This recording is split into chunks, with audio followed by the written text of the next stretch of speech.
ऐसा जातक बार बार आत्महत्या को प्रेरित होता है। ऐसे व्यक्ति को बिजली या करंट से परेशानी जरूर होती है। ऐसे व्यक्ति को पॉइजन दिया जा सकता है या वह खुद भी पॉइजन खा सकता है। नमस्कार, रुद्राष्ट्र विज्ञान में आप लोगों का बहुत बहुत स्वागत, अभिनंदन है। आज हम टॉपिक से थोड़ा हट के थोड़ा सा एनालिटिकल रिसर्च की ओर बात करते हैं।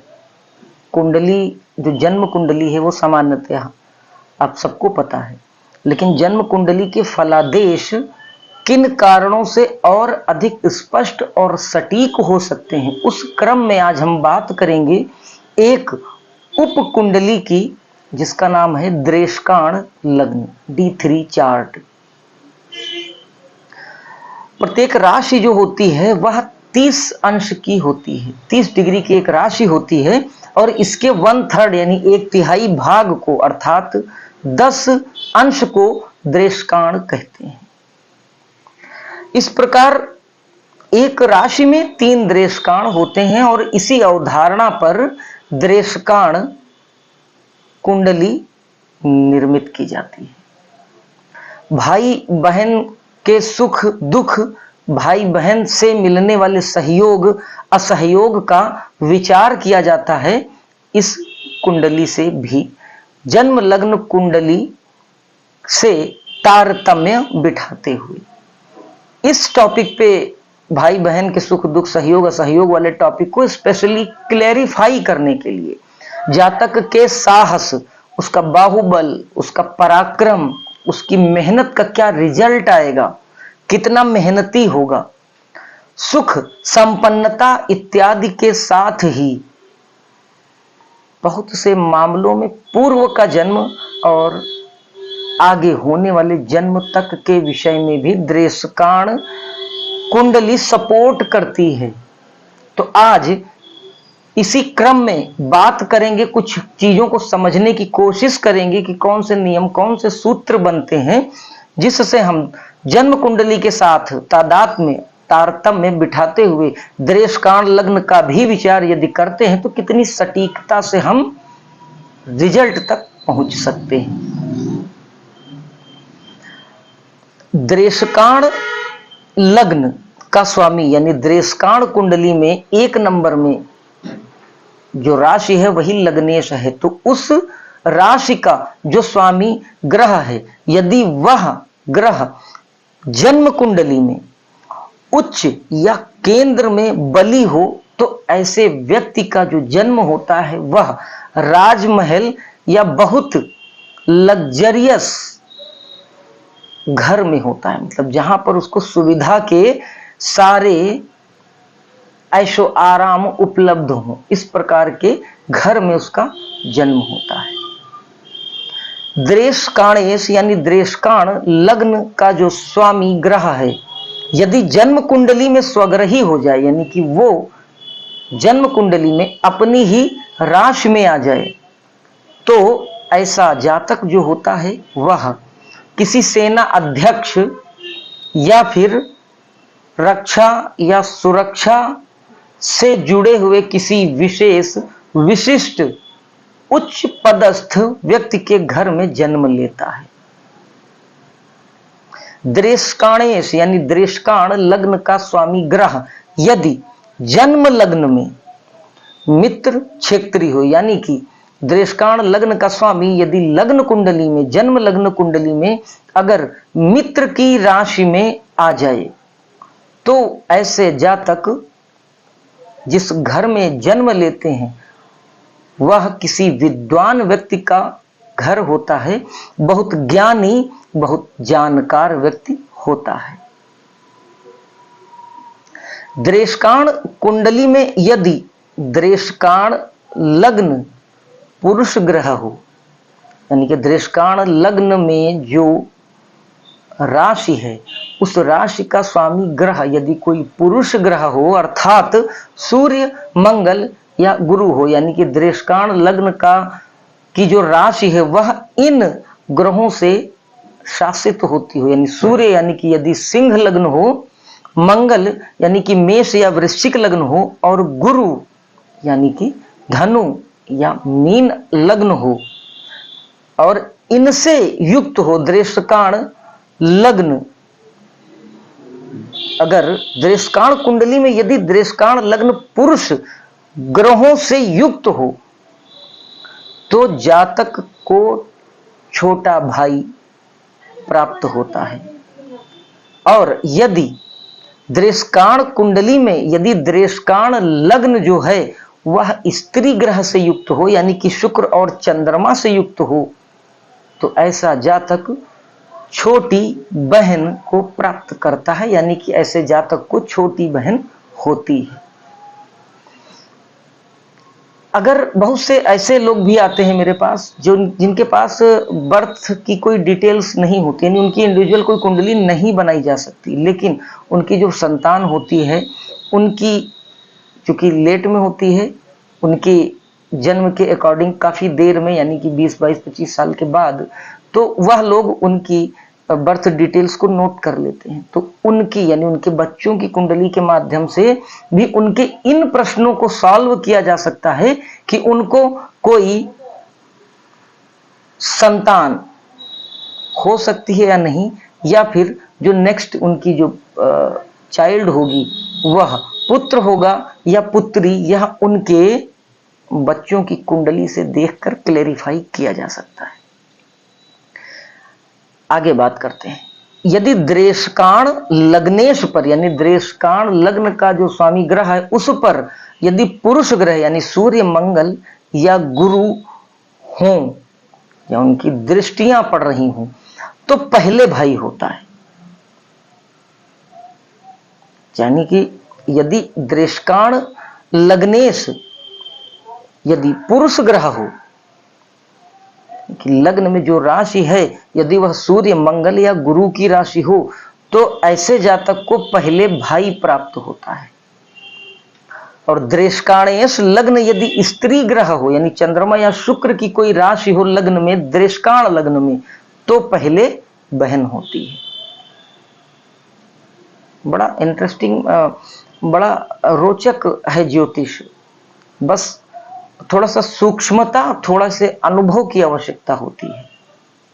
कहीं से कोई भी सिरा, कोई भी छोर पकड़ में आ जाए तो आप एक एक स्टेप बाय एक एक आगे बढ़ते चले जाएंगे और पूरी की पूरी सीरीज निकल कर आपके सामने आ सकती है। आगे बात करते हैं कुछ और इंटरेस्टिंग टॉपिक पर कि दृष्टकाण लग्न से हम क्या क्या और क्लैरिफाई कर सकते हैं।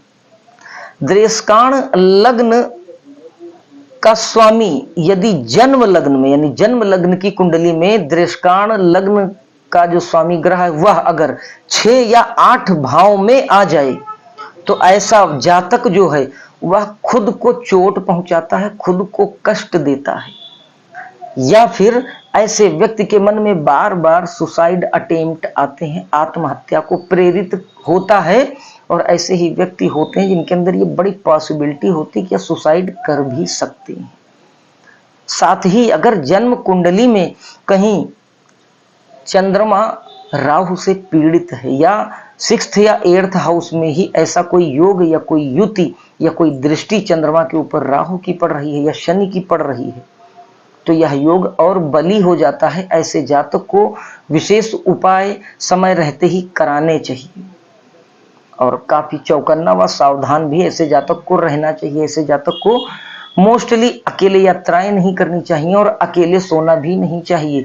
लाइट जलाकर ऐसे जातक को सोना चाहिए, क्योंकि इस तरह के जो दुर्योग हैं या बड़े मजबूत दुर्योग होते हैं, बड़ा प्रभावी होते हैं। तो अगर किसी की कुंडली में इस तरीके का कोई योग निर्मित हो रहा है तो समय रहते ही उपचार अवश्य कराएं। अगले टॉपिक की बात करते हैं। यदि सूर्य या मंगल दृष्टकाण लग्न के स्वामी हो, यानी कि सूर्य यानी कि अगर सिंह राशि की लग्न हो दृष्टकाण लग्न, या फिर मंगल यानी मेष या वृश्चिक लग्न हो दृष्टकाण लग्न में, और जन्म कुंडली में 8वें भाव में हो लग्नेश, सूर्य या मंगल हो दृष्टकाण लग्नेश, और जन्म कुंडली में 8वें भाव में अगर यह दोनों ग्रह या कोई एक ग्रह बैठा हुआ है तो ऐसे व्यक्ति को आग से बिजली से, वो चाहे घर में इस्तेमाल होने वाली बिजली या करंट हो या आकाशीय बिजली हो, इससे उनको विशेष खतरा होता है। ऐसे जातकों को भी समय रहते उपाय जरूर कर लेने चाहिए। एक और टॉपिक पर बात करते हैं कि किस प्रकार दृष्काण कुंडली से हम खतरे को भांप सकते हैं।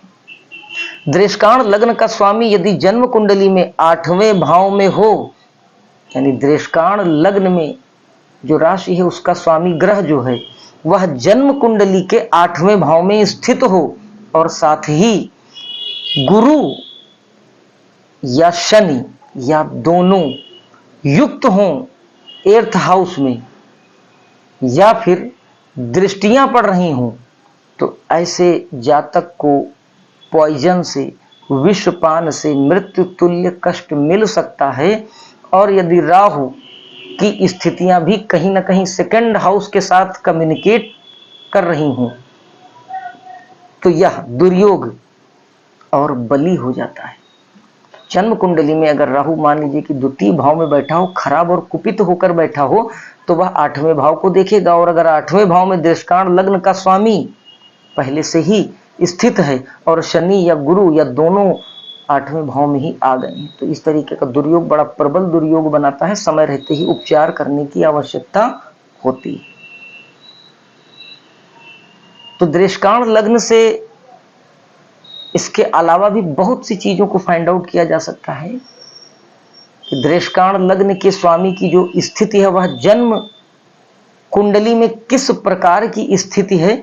जन्म कुंडली में जो लग्नेश है और दृष्काण का जो लग्नेश है, इन दोनों की आपस में मित्रता है या शत्रुता है या सम है। इससे यह पता चल जाएगा कि छोटे भाई बहन जो भी होंगे या जो भी बड़े भाई बहन होंगे, भाई बहन से किस प्रकार का संबंध बनेगा।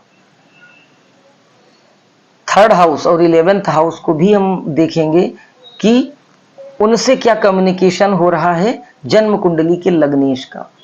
यह सारी बातें क्लैरिफाई कर देंगी कि भाई बहनों के साथ किस प्रकार का संबंध बन रहा है। समय रहते यदि उपाय कर लिया जाएगा तो उनमें सुधार निश्चित होता दिखेगा। इसी प्रकार जितनी भी 16 कुंडलियां हैं, जितने भी 16 उपवर्ग हैं, इन सभी उपवर्गों का अपना एक विशेष रोल है। मेन जो हमारी बर्थ चार्ट है, जन्म लग्न जो कुंडली है, वह भी विशेष तौर पे हमको रास्ता दिखाती है।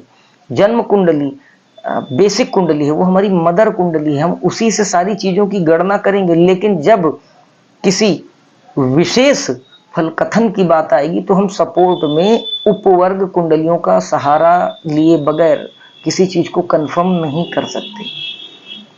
फिर चाहे वह नौमांश लग्न की बात हो, सप्तमांश लग्न की बात हो, दशमांश लग्न की बात हो, त्रिशांश, षोडशांश, कुछ भी हो, हर एक स्पेसिफिक टास्क को क्लेरिफाई करने के लिए, उसको विश्लेषित करने के लिए उपवर्ग कुंडलियों का सहारा लेकर हम सटीक डिसीजन तक पहुंच सकते हैं और सटीक उपाय जातक को बता सकते हैं।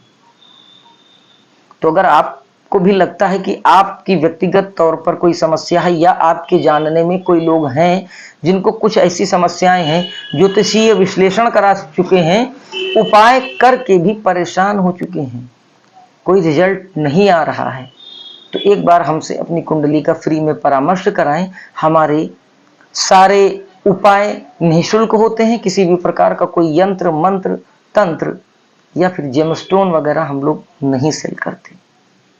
समाज की सेवा ज्योतिष के माध्यम से, धर्म और अध्यात्म के माध्यम से ही करना हमारा उद्देश्य है। तो इन्हीं विचारों के साथ इस वीडियो को यहीं विराम देता हूं।